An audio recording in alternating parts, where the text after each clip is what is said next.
পটকা, আমি বাড়ি যাব। ছি ছি বাবিন, ছি, তোকে আমার নিজের ভাই বলে পরিচয় দিতে লজ্জা করছে এখন। ভুল করছিস দাদা। চুপ কর তো। চল আমিও তোদের সাথে বাড়ি যাবো। কোথায় যাবে তুমি? হাতটা ছাড়ো। না, কোথাও যাবে না, তোমাকে আমি ছাড়বো না।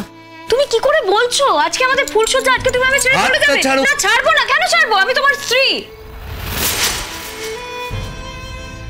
দেখো এখনো কিন্তু ঘরে ফুলের গন্ধ মোমো করছে। ভালো লাগছে না আমার মাথায় সিঁদুর। দেখো এখনো আমরা নতুন জামা কাপড় পরে আছি। তুমি আজকে যাওয়ার কথা বলছো কি করে? তুমি আজকে আমাকে ছেড়ে কোথাও যাবে না। ছাড়ো। গুনগুন, তোমার নিশ্চয়ই বুঝতে আর কোনো অসুবিধা নেই আমাদের মধ্যে সম্পর্কটা ঠিক কিরকম। দেখো আজকে আমাদের ফুলসজ্জা। হ্যাঁ, আমাদের সামাজিকভাবে বিয়ে হয়নি, লোকজন আসেনি, কিন্তু আমাদের হৃদয়ের মেলবন্ধন হয়েছে। আমি তোমাকে একটা কথা বলছি, তুমি সামাজিকভাবে সৌজন্য স্ত্রী হয়ে বাস করো, আর আমি সৌজন্যের মনে বাস করব। নিজের লিমিটটা ক্রস করে যাচ্ছ, ভুলে যাচ্ছ তোমার লিমিট কোথায়। কি ভাবছো এই মিথ্যে কথাগুলো বলে আমার আর গুনগুনের মধ্যে সম্পর্ক নষ্ট করবে? শোনো, আমাদের বন্ডিং যথেষ্ট স্ট্রং, তুমি পারবেন। পটকা, তোমাদের কি এখনো কিছু দেখা শোনার বাকি আছে? তোমরা যদি থাকতে চাও তোমরা থাকতে পারো। তোমরা কেউ আমার সাথে বাড়ি যাবে প্লিজ? তুমি একা যাবে না গুনগুন, আমরা সবাই যাব। এই জায়গায় দাঁড়িয়ে থাকার কোনো আকাঙ্ক্ষা আমার নেই। ছি ছি ছি ছি ভাবি, শেষে একটা পচা শামুকে তোর পা কাটলো। আমি নিজেই কাজ করলে এতটা অবাক হতাম না, যতটা তুই করেছিস বলে অবাক হচ্ছি। পটকা, পটকা, তোমার মনে হয় আমি এরকম করতে পারি? ভুল বুঝছো তো। টেনে একটা থাপ্পড় মারলে বুঝবি আমরা ঠিক বলছি না ভুল বলছি। তখন থেকে একের পর এক মিথ্যে বলছে, একটা কথা বলবি না। অন্তত গুনগুনের সাথে কথা বলতে দাও, ওকে আমি বুঝিয়ে বললে ও বুঝবে। এই এদিকে তাকা, এদিকে তাকা, এদিকে তাকা।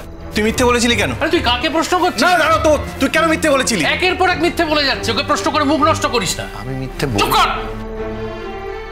হে বাবিন, হে তোমার কবে এত মাখামাখি সম্পর্ক হলো বলো তো অনন্যার সঙ্গে? কবে হলো? কবে কবে বলো না। ওর সাথে আমার কোনো মাখামাখি সম্পর্ক নয়। সোনাদা, এটা বোধহয় কোনো বাচ্চা মেয়েকে বললো, ও সেটা আর বিশ্বাস করবে না। সো তুই এবার প্লিজ থাম। গুনগুনের মতো একটা মেয়ের সাথে কেউ যেটা করতে পারে আমি জাস্ট ভাবতে পারছি না। তাহলে জয় কিসের হলো সোনাদা? অসভ্যতা আর বর্বরতা, তাই তো? একটা মেয়ে যে পুরো ফ্যামিলির সাথে রইল, তোমার সাথে রইল, নিজেকে তোমার কাছে আত্মসমর্পণ করলে, তুমি কি করলে? কি দরকার ছিল ওর সাথে এটা করার? আর ওই নাটকটা কেন করতে গেলে তুমি? ডক্টর আঙ্কেল মানে গুনগুনের বাবা তো চাইনি না যে ও এ বাড়িতে আসুক। তুমি গেলে, গিয়ে ওর সাথে লড়াই করলে, তবে এখন এই নাটকটা করছো কেন? আমি বুঝতে পারছি না, বলো আমাকে। রূপাঞ্জন, তোমাদের জায়গায় যদি আমি থাকতাম আমারও বোধহয় এই একই রকম প্রশ্ন হতো, কিন্তু তোমাদের যা যা প্রশ্ন ছিল আমি বোধহয় সব উত্তর দিয়ে দিয়েছি। চুপ কর তো। আরে আমার সাথে, আমার কথাটা শোনো অন্তত, আমার সাথে অনন্যার কোনো সম্পর্ক নেই। তোমরা যেটা দেখছো সেটা বাইরে থেকে। ও তাই না? রাত্রেবেলা ইনস্টিটিউটে সারা রাত্রির কাজ করবি বলে মিথ্যে কথা বলে অনন্যার সাথে রাত কাটাচ্ছিস? হ্যাঁ, এখনো বলবি মিথ্যে বলছি না? অনন্যার বাড়িতে রাতে এসেছি মানে এই নয় যে আমি। কি পটকা, প্লিজ আমাকে যেতে দাও। তুমি একা যাবে না, আমরা সবাই তোমাকে নিয়ে যাব। তুমি কি ভাবছো গুনগুন আমরা এখানে থাকতে এসেছি? আমায় ভুল বুঝে চলে যাবে? ভুল বুঝছি না ভাবি, জীবনে এই প্রথমবার বোধহয় তোকে ঠিক বুঝছি। শোন বাবিন, তুই গোটা বিষয়টা যতটাই চেপে রাখতে চাস না কেন, আমরা যখন জেনেছি বাড়ির সবাই কিন্তু জানবে। বাড়ির লোক জানবে? হ্যাঁ জানবে, 100% সবাই জানবে। কেন বাড়ির লোকদের তুমি জানাতে চাও না বুঝি? তুই বোধহয় ভুলে গেছিস ভাবিন, তুই কোন বাড়ির ছেলে।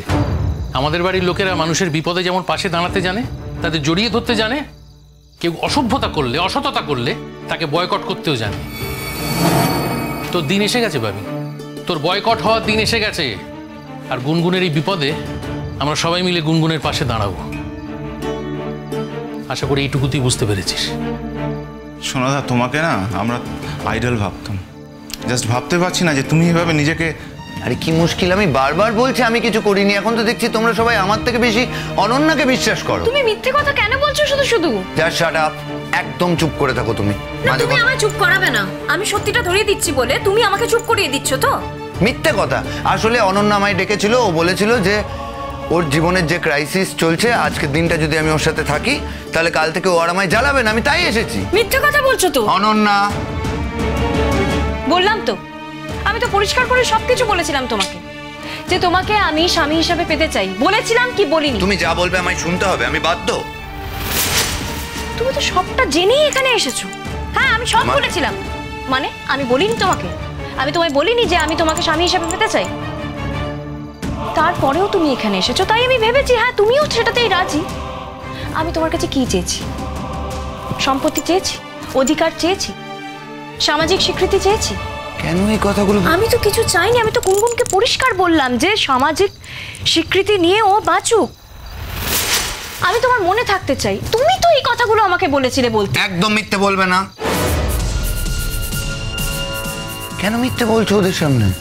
আমি মিথ্যে বলছি? আমি কখনো তোমার ক্ষতি করার চেষ্টা করেছি? তুমি কেন করছো? এখন এখানে এই নাটকটা দেখে আমাদের কোনো লাভ নেই পটকা। চলো আমাদের এগিয়ে যেতে হবে। ক্ষতিটা কি হলো জানিস চিনি? ফাইনালি তিন্নি সব বলে দিয়েছে।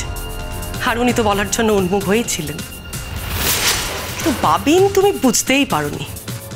তুমি বুঝতেই পারোনি যে তুমি কাকে ঠকাচ্ছ।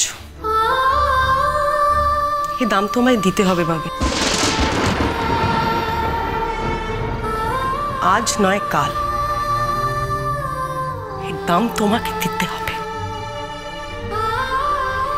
দিতেই হবে। চলো সবাই।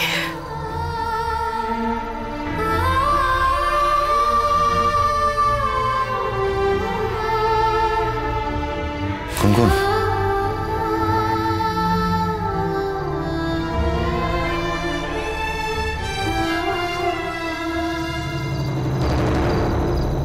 অনন্যা, তুমি এই ক্ষতিটা আমার করতে পারলে? এই সর্বনাশটা করলে ওদের সামনে? মিথ্যে বললে তুমি? তার মানে তুমি প্ল্যান করেছিলে, তাই তো? কি ক্ষতি করেছি আমি তোমার? আমি তো তোমার কোনো ক্ষতি করিনি। সর্বনাশ তো আমার হয়েছে, তোমার কি সর্বনাশ হবে? ওরা যদি এভাবে বাড়ি বয়ে না আসতো, তোমার বউ আর তোমার ফ্যামিলির লোকজন আমার দিনটাকে সর্বনাশ না করে দিত, দিনটা না শেষ করে দিত, তাহলে তো আমি কিচ্ছু বলতাম না। ওরা কেন এসেছে? আমি তো তোমার কাছে একটা রাত চেয়েছিলাম। খুব অন্যায় করলে। আমি কোনো অন্যায় করিনি। যদি মিথ্যা কথা বলে থাকি সেটা প্রয়োজনে করেছি। হ্যাঁ, একটা রাত চেয়েছিলাম তো আমি। সারা জীবন তো পড়েই আছে গুনগুনের জন্য। এই একটা রাত তো আমাকে শান্তিতে থাকতে দিল না কেউ, না তুমি না ওরা। এবার তো পুরোটা খোলাখুলি লড়াইটা। এবার লড়াইটা সামনাসামনি। কিসের লড়াই? তোমার সাথে আমার লড়াই? শোনো, তোমার সাথে আমার কোনো লড়াই নেই, লড়াই ছিলও না, থাকবেও না। তোমার সাথে আমার কোনো ভাবও নেই, লড়াইও নেই। আমি ভুল করেছি, আমার ভুল হয়েছে, বুঝলে তো? আমি ভেবেছিলাম তুমি বিপদে পড়েছো, জেনে বুঝে আমি এসেছি তোমার ক্রাইসিসে, এখন আমি ফেসেছি। উচিত শিক্ষা হয়েছে আমার। আমি জানি তুমি কেন এসেছিলে। অ্যাকচুয়ালি তুমি কি ভেবেছিলে জানো তো? কি? এই যে একটা রাত তুমি আমার কাছে আসছো, এটার বিনিময়ে আমি সারা জীবন তোমাকে ছেড়ে দেবো, এটা ভেবেই তো এসেছিলে। ঠিক আছে, আমি তাই মেনে নিয়েছিলাম। আমি তো কিচ্ছু বলিনি, আমি তো শুধু এই রাতটা চেয়েছিলাম। সেটাও শান্তি দিল না আমাকে, শান্তিতে থাকতে দিল না, সব তছনছ করে দিল। কেন আমি সহ্য করবো বলো তো? তুমি বলো, বাড়ি বয়ে কেন এসেছিল ওরা ঝামেলা করতে? তুমি তো বাড়িতে বলে দিয়েছিলে, জানিয়ে দিয়েছিলে তো যে তুমি আজকে রাতে বাড়িতে ফিরবে না। এই জন্য তুমি আমার সর্বনাশ করবে? আমি এবার কি বোঝাবো মানুষজনকে? কেউ তো আমায় বিশ্বাস করবে না, তুমি এমন ভাবে আমায় ফাঁসিয়ে দিলে। বাড়ির লোকজনকে কি বলবো, গুনগুনকে কি বলবো? আর তুমি কি করে বেড়াচ্ছ একবার জানো? বুঝতে পারছো কি করছো? সিঁদুর পরে ঘুরে বেড়াচ্ছে। কেন এই নাটকটা করতে গেলে তুমি? সারা জীবনে তো এই সিঁদুর আমি মুছে ফেলতে পারবো না সৌজন্য। একবার যখন এই সিঁদুর, মায়ের সিঁদুর, বরণের সিঁদুর, আমার মাথায় উঠে এসেছে, আমি কি করে মুছবো? সেদিন বরণের সময় আমি মার কাছে কি চেয়েছিলাম সেটা আমিই জানি, আর তারপর এই সিঁদুর আমার মাথায় উঠে এসেছে, আমি কোনোভাবেই বুঝতে পারবো না। তুমি না একজন সায়েন্টিস্ট? তো মানে সায়েন্টিস্ট বলে ব্যক্তিগত বিশ্বাসের কোনো দাম নেই? অত কিছু জানি না, তুমি আমার জীবনটা ধ্বংস করে দিচ্ছ, এটা আমি জানি। সৌজন্য, আমি তোমার জীবন ধ্বংস করিনি, বরং তুমি আমার জীবনটা ধ্বংস করে দিয়েছো। আমি তোমার কি জীবন ধ্বংস করেছি? তোমার সাথে আমার কোনো প্রেম ভালোবাসা কিচ্ছু ছিল না।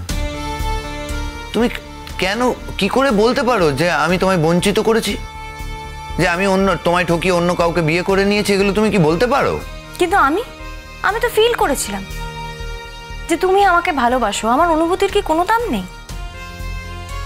দেখো সৌজন্য, গুনগুনের সাথে তোমার বিয়েটা না হলে আমার সাথেই তোমার বিয়েটা হতো, নর্মালি হতো, ন্যাচারালি হতো।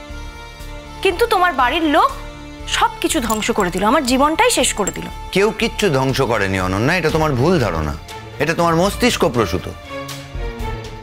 তোমার সাথে আমার কখনো ভাব ভালোবাসা ছিল না, ভবিষ্যতেও থাকবে না, এটুকু আমি কথা দিতে পারি।